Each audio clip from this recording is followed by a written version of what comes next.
Hi, this is A. Rajalakshmi and இன்னைக்கு நம்ம GST registration chapter discuss பண்ண போறோம். So GST registration chapters we have sections from 22 to 30. So section number 22 talks about persons who are liable for registration. யாரெல்லாம் registration எடுக்கணும். Section 23 talks about persons who are not liable for registration. யாரெல்லாம் registration எடுக்க வேண்டாம். 24 for compulsory registration.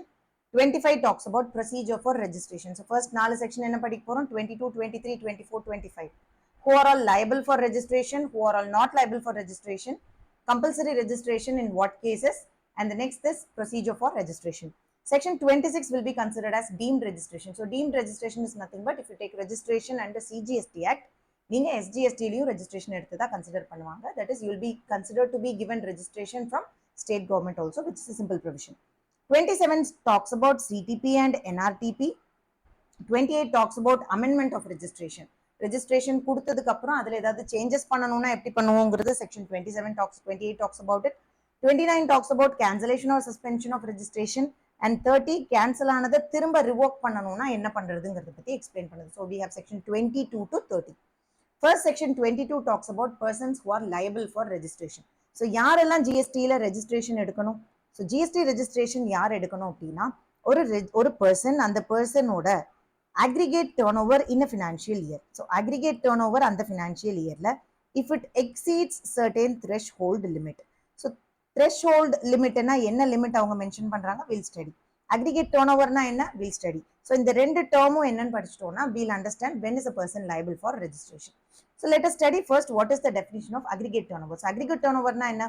It includes all outward supplies given by the person. என்னென்ன outward supplies ஒரு person பண்றாரோ which includes taxable, exempted, export, interstate supply. That is whatever outward supply a person is making in the same pan, India fulla ஒரே panல ஒரு person என்னென்ன outward supplies எல்லாம் பண்றாரோ அதை நம்ம include பண்ணுவோம் for considering the value of aggregate turnover. Aggregate turnoverல ரெண்டு விஷயம் will not be considered. The GST that you pay and the value of input supplies on which tax is to be paid under RCM. RCMல நீங்க tax pay பண்ணீங்கன்னா that is not your turnover. So உங்க turnoverல அதை include பண்ண மாட்டாங்க. Okay, so we'll have to understand what aggregate turnover is. Aggregate turnoverல என்னெல்லாம் வரும்னு பார்த்திருக்கோம். All outward supplies, taxable, exempted, exports, interstate supplies of a person having the same pan. ஒரே panல இருக்கிற அந்த டேட்டா எல்லாமே நம்ம include பண்ணணும் and it should not include CGST, SGST, UTGST and value of inward supplies on which tax is payable under RCM. So இதில் interest component include பண்ண மாட்டோம். That is, இதே calculation composition tax payerக்கும் நம்ம calculate பண்ணுவோம் what is aggregate turnover னு. So composition tax payerக்கு aggregate turnover calculate பண்ணும்போது interest நம்ம exclude பண்ணிடுவோம். So இதில் we will not consider interest, exclude பண்ண மாட்டோம், which means it is included னு அர்த்தம். Okay, so இந்த interest component composition scheme calculationல exclude ஆகும், இதில் exclude ஆகாது. சரி, இப்போ aggregate turnover போன இந்த ஃபினான்ஷியல் இயர்ல, not the previous financial year, current financial இயர்ல ஒரு த்ரெஷோல்ட் லிமிட்டை எக்ஸீட் பண்ணுச்சுன்னா நம்ம என்ன கன்சிடர் பண்ணணும்? ரெஜிஸ்ட்ரேஷனை கன்சிடர் பண்ணணும். What is the threshold limit? என்ன லிமிட்டை தாண்டக்கூடாது? So we have 3 category of states. So there are 3 category. Category 1, category 2 and category 3. மொத்தம் 3 கேட்டகரி இருக்கு. இந்த 3 கேட்டகரி ஸ்டேட்ஸ்ல if the aggregate turnover crosses a particular threshold limit, then we will have to get ourselves registered under GST. So category 1 we have the states of Manipur, Mizoram, Nagaland and Tripura. So it is Manipur, Mizoram, Nagaland and Tripura. In the நாலும் will be considered in category 1 state. So category 1 state what is the threshold limit? 10 lakh for goods or services or both. நாங்க என்ன supply பண்ணாலும் சரி, if your supply crosses 10 lakh turnover limit, you should mandatorily get yourself registered under GST. And there is a second category called category 2 states. அதுல என்னெல்லாம் வரும்னா Arunachal Pradesh, Meghalaya, Sikkim, Puducherry, Uttarakhand, Telangana. So Arun, Megha, Sikkim, Puducherry, Uttarakhand, PUT, Puducherry, Uttarakhand and Telangana. So AMS, Arunachal Pradesh, Meghalaya, Sikkim and PUT. So in the states, the threshold limit is 20 lakh for goods or service or both, whatever it may be. And we have one more category, third category. In the third category, the limit is 20 lakh for goods and services or வெறும் service மட்டும் provide பண்ணா. எக்ஸ்க்ளூசிவா நான் goods மட்டும் கொடுக்குறேன் அப்படின்னா the limit is 40 lakhs. For exclusive goods, the limit is 40 lakh. So it includes all other states which are not covered. Especially mentioned should be given to Jammu Kashmir, Himachal Pradesh and Assam. So நம்ம 3 category of states பிரிச்சிருக்கோம் threshold calculate பண்றதுக்கு. இந்தந்த ஸ்டேட்ஸ்ல அந்த threshold லிமிட்டை cross பண்ணா மட்டும் we should consider ourselves getting registered under GST. So next provision, இந்த 40 lakh குட்ஸுக்கு மட்டும் exemption கொடுக்குறாங்கல்ல, எக்ஸ்க்ளூசிவா goods மட்டும் பண்ணா கேட்டகரி 3 ஸ்டேட்ல மட்டும், only for category 3 states 40 lakh is the GST registration limit. So இந்த கேட்டகரி 3 ஸ்டேட்ல 40 lakh GST registration limit exemption அது உண்டு. பட் யாரெல்லாம் அதை அவைல் பண்ண முடியாது? 40 lakh exemption யாருக்கெல்லாம் available கிடையாதுன்னா, person who are compulsorily registration under 24. compulsory registration உண்டுன்னு சொல்றவங்களுக்கு 40 lakh லிமிட்லாம் கிடையாது. they must get themselves registered. காம்போசிஷன்ல நம்ம கொஞ்சம் எக்ஸம்ஷன்ஸ் பார்த்திருக்கோம் இல்ல, ஐஸ்கிரீம், எடிபிள் ஐஸ் மேனுஃபேக்சர் பண்றவங்க, சப்ளை பண்றவங்க, paan masala, tobacco, fly ash brick, fossil meals, building bricks, earthen roofing tiles, இவங்க எல்லாரும் என்ன பண்ணக்கூடாது? 40 lakh லிமிட்டை ஆப்ட் பண்ணக்கூடாது. தென் intrastate supplies, even if it is done by category 1 and 2. So category 1 and 2 ku 40 lakh limit is not applicable. For category 1 it is 10 lakh. For category 2 it is 20 lakh. So என்னென்ன states இந்த கேட்டகரியில இருக்குங்கிறத மட்டும் ஞாபகம் வச்சுக்கோங்க. Next it is interstate supply of goods. So what is interstate supply of goods? ஒரு ஸ்டேட்ல இருந்து இன்னொரு ஸ்டேட்டுக்கு நான் goods மட்டும் சப்ளை பண்றேன். interstate supply of goods பண்ணும்போது it is compulsorily registrable, அதாவது கம்பல்சரியான ரெஜிஸ்ட்ரேஷன் எடுக்கணும். So in the cases the 40 lakh exemption limit is not applicable, and the other one is voluntary registration. So if you go and take voluntary registration, there is no 10 lakh, 20 lakh, 40 lakh limit and all. You must get yourself registered under GST. And இதுல இன்னொரு point நம்ம என்ன ஞாபகம் வச்சுக்கணும் அப்படின்னா, consider you are having registration, you are dealing business in 2 states, Kerala and Tamil Nadu. Kerala you are having a liquor shop, and Tamil Nadu you are having a textile shop.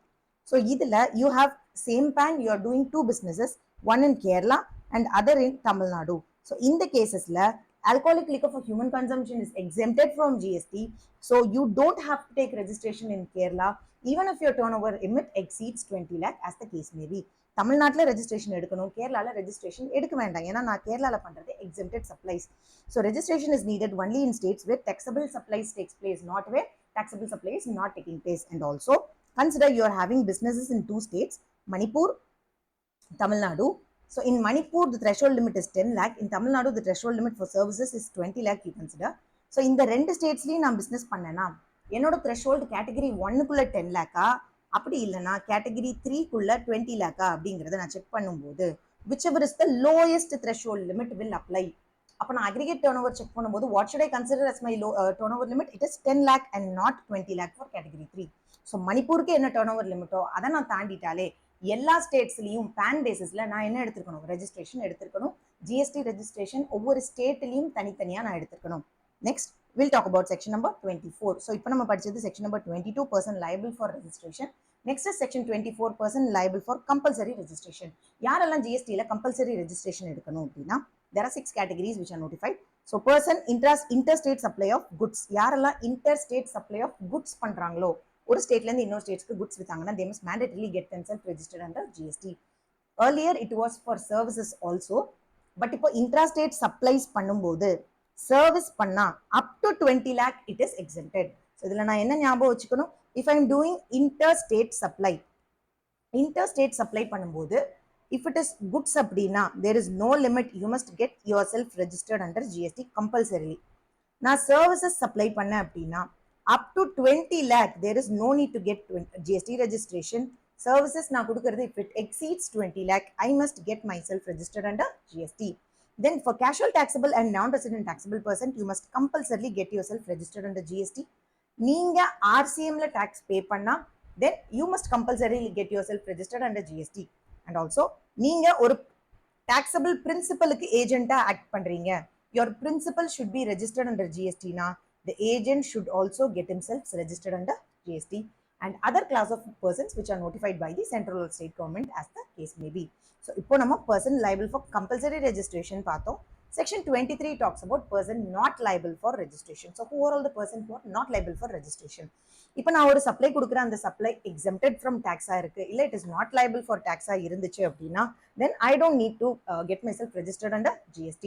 Second one, நான் ஒரு agriculturalist, என்னோட cultivation of land எடுத்துட்டு போய் நான் விற்க போறேன் அப்படின்னா to the extent of the produce out of my cultivation நான் அதுக்கு என்ன எடுக்க வேண்டாம்? ஜிஎஸ்டி ரெஜிஸ்ட்ரேஷன் எடுக்க வேண்டாம். பட் அது கல்டிவேஷன் ஆஃப் லேண்டா இருந்தா அக்ரிகல்ச்சரிஸ்ட் என்ன எடுக்க வேண்டாம்? ஜிஎஸ்டி ரெஜிஸ்ட்ரேஷன் எடுக்க வேண்டாம். And consider a person making ஆர்சிஎம்ல மட்டும்தான் சப்ளை பண்றாரு. ஃபார் எக்ஸாம்பிள் ஒரு லாயரோட சர்வீசஸ்க்கு எப்பவுமே ரெசிபியன்ட் தான் ஜிஎஸ்டி பே பண்ண போறாங்க. we have studied in section 9.3. So lawyer எப்பவுமே ஜிஎஸ்டி பே பண்ணணுங்கிற அவசியம் கிடையாது. So he is not in a need to get himself registered under GST. Our GST registration எடுக்க வேண்டாம். Next one, if you are making interstate supply of taxable services up to 20 lakh, it is exempted. Next one, நான் interstate supply of taxable goods பண்றேன், but அந்த goods வந்து notified handicraft குட்ஸா இருந்து கைவினை பொருட்களா இருந்தாங்க அப்படின்னா, ஹேண்டிகிராஃப்ட் குட்ஸ் விற்கிறாங்க அப்படின்னா அப் டு 20 lakhs நான் இன்டர்ஸ்டேட் அந்த குட்ஸை வித்தாலும் அதுக்கு என்ன சார்ஜ் பண்ணணும்னா ஜிஎஸ்டி ரெஜிஸ்ட்ரேஷன் எடுக்க வேண்டாம். So if it is handicraft goods interstate supply, even if it exceeds 20 lakh, up to 20 lakh, you don't have to get GST registration. அதே மாதிரி ஒரு CTP person is making interstate supply, handicraft goods விக்கிறாங்க up to 20 lakhs, and அந்த handicraft goods வந்து government notify பண்ண கைவினை பொருட்களா இருந்துச்சுன்னா அவரு ரெஜிஸ்ட்ரேஷன் எடுக்க வேண்டாம்.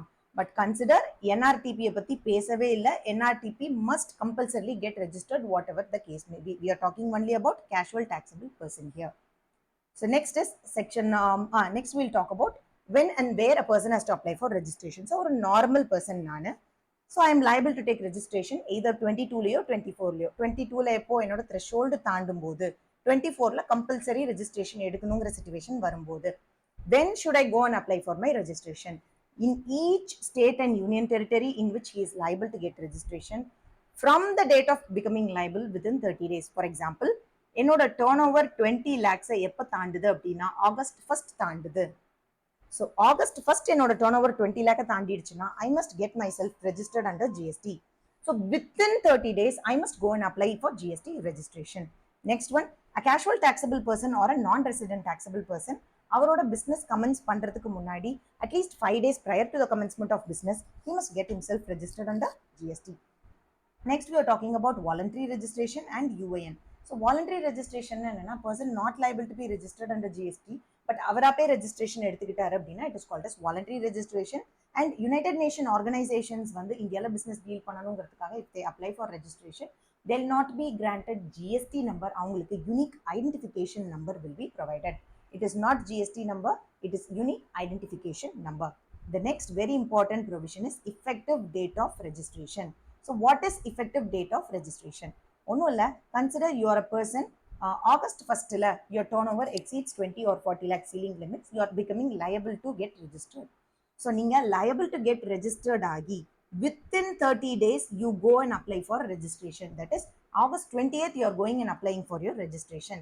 உங்களோட registration certificate September 15th கிடைக்குது. So what is your effective date of registration? Since நீங்க உங்களோட if date of liable இருந்து 30 நாளைக்குள்ள நீங்க registration apply பண்ணிட்டதுனால என்னைக்கு நீங்க liable ஆறீங்களோ registrationக்கு அந்த டேட் தான் உங்களோட registration certificateல effective date of registration போட்டு கொடுப்பாங்க. It is not when the certificate is granted.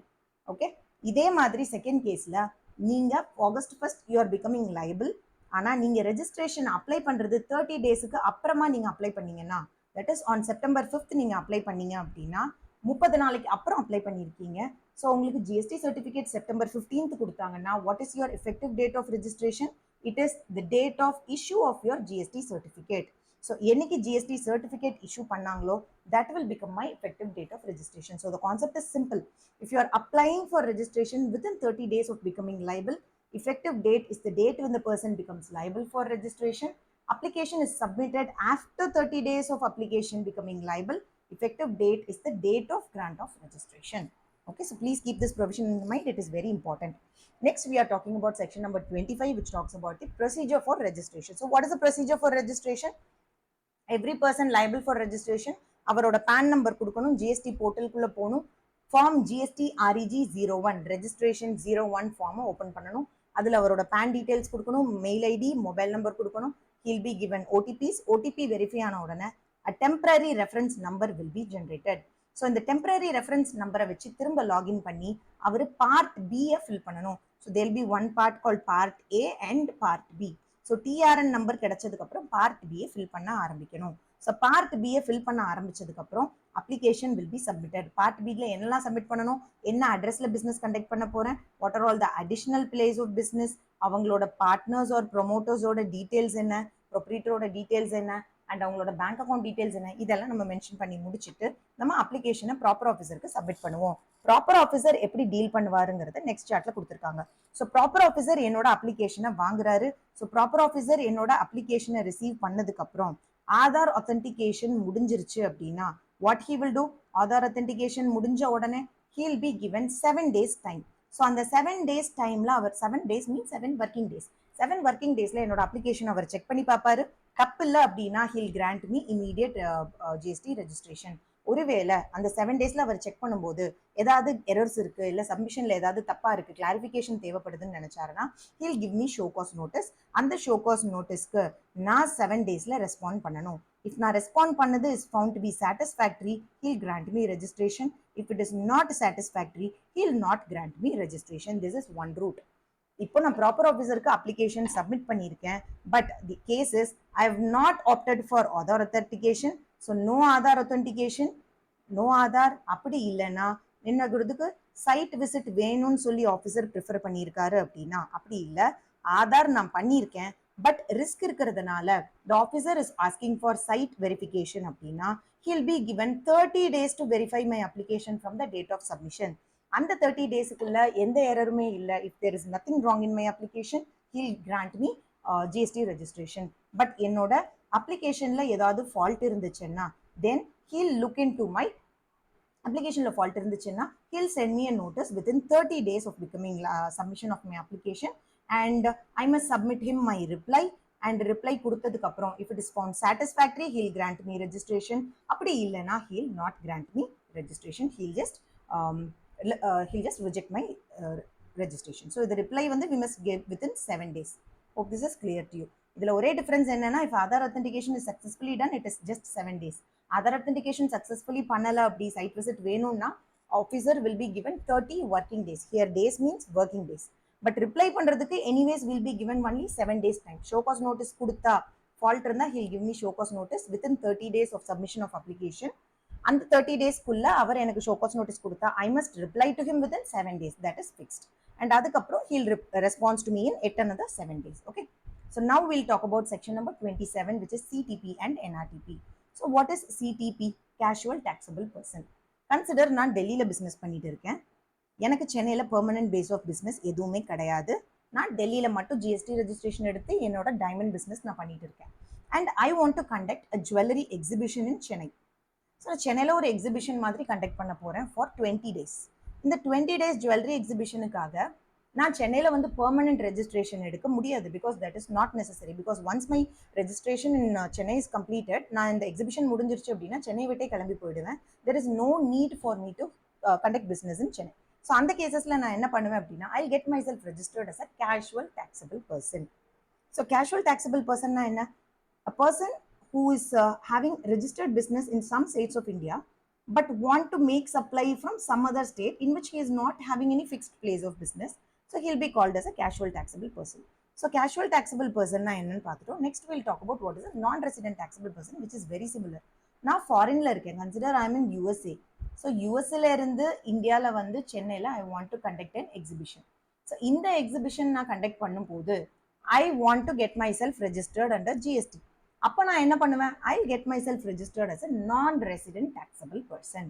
Okay, so இந்த ரெஜிஸ்ட்ரேஷன் எடுக்கணும்னா first what should I do? First 5 நாளைக்கு முன்னாடி என்னோட பிஸ்னஸ் கமென்ஸ் ஆகிறதுக்கு 5 நாளைக்கு முன்னாடி I must apply for registration. That is the first condition.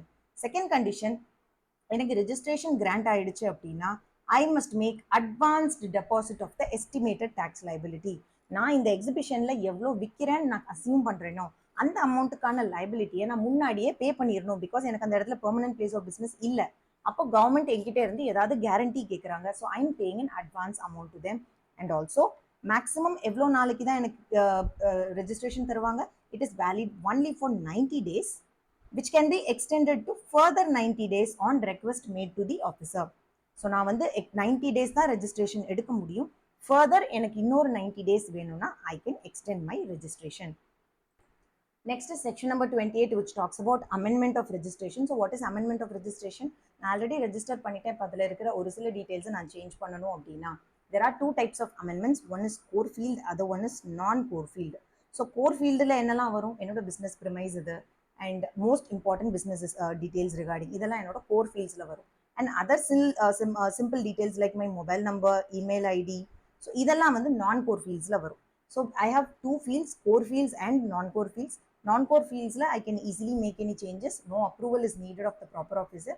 But core ஃபீல்டில் நான் சேஞ்ச் பண்ணுறேன், முக்கியமான பிஸ்னஸ் டீட்டெயில்ஸில் நான் சேஞ்ச் பண்ணுறேன். ஃபார் எக்ஸாம்பிள் ஒரு பார்ட்னரை சேஞ்ச் பண்ணுறேன், பார்ட்னர்ஷிப் டீடை மாற்றுறேன், பிஸ்னஸ் அட்ரஸை மாற்றுறேன், இந்த மாதிரி டீட்டெயில்ஸை நான் சேஞ்ச் பண்ணேன் அப்படின்னா I must apply for amendment within 50 days of the event occurring. இப்போ நான் என்னோட பிஸ்னஸை இன்னொரு பிளேஸ்க்கு மாற்றுறேன், பிளேஸ் ஆஃப் பிஸ்னஸை மாற்றுறேன் அப்படின்னா மாற்றி 15 daysக்குள்ளே I must apply for amendment. And அதுலேருந்து proper officer 15 working days time எடுத்து எனக்கு அப்ரூவல் ஆர் ரிஜெக்ஷன் கொடுக்கணும். I must give proper evidences if the proper officer asks for it. And this is all about section number 28. Section 29ல என்ன பார்த்திருக்கோம் அப்படின்னா cancellation, suspension of registration and revocation of cancellation. So registration of business எப்பெல்லாம் cancel பண்ணலாம்? Either அந்த applicant-ஏ cancel பண்ணலாம், இல்ல proper officer cancel பண்ணலாம். So applicant cancel பண்ணலாம் or proper officer cancel பண்ணலாம். So there are two situations. First one, when the applicant cancels it or the proper officer cancels it. So applicant எப்போ cancel பண்ணலாம்? நான் பிஸ்னஸை discontinue பண்ணிட்டேன், R நான் அதை அமால்கமேட் பண்ணிட்டேன், டிமர்ஜ் பண்ணிட்டேன், இல்லை டிஸ்போஸே பண்ணிட்டேன், அந்த பிஸ்னஸ் நான் இப்போ பண்ணலை, எனக்கு அது வேண்டான்னு நினச்சேன்னா ஹீ கேன் கேன்சல் இட். அப்படி இல்லைனா கான்ஸ்டிடியூஷனை சேஞ்ச் பண்ணுறாங்க, தட் இஸ் ப்ரொப்ரேட்டர்ஷிப்ல இருந்து இப்போ நான் அதை கம்பெனியாக மாற்றணும்னு நினைக்கிறேன். So the cancel proprietorship has to be cancelled eventually. And also taxable person இப்போ ஜிஎஸ்டிக்கு லைபிள் கிடையாது. தட் இஸ் நான் முதல்ல டாக்ஸபிள் சப்ளைஸ் பண்ணிட்டு இருந்தேன், இப்போ அந்த டாக்ஸபிள் சப்ளைஸ் எக்ஸிம்ட் ஆயிடுச்சு, I am not liable to get registered under ஜிஎஸ்டினா you can opt out of your voluntary registration. So இந்த 3 கேசஸில் applicant can himself apply for cancellation of registration. So அவரோட ரெஜிஸ்ட்ரேஷனை அவரே கேன்சல் பண்ண சொல்லி அப்ளை பண்ணலாம் இந்த 3 சிச்சுவேஷன்ஸில். நெக்ஸ்ட், ப்ராப்பர் ஆஃபீஸர் எப்போ ரெஜிஸ்ட்ரேஷனை கேன்சல் பண்ணலாம்?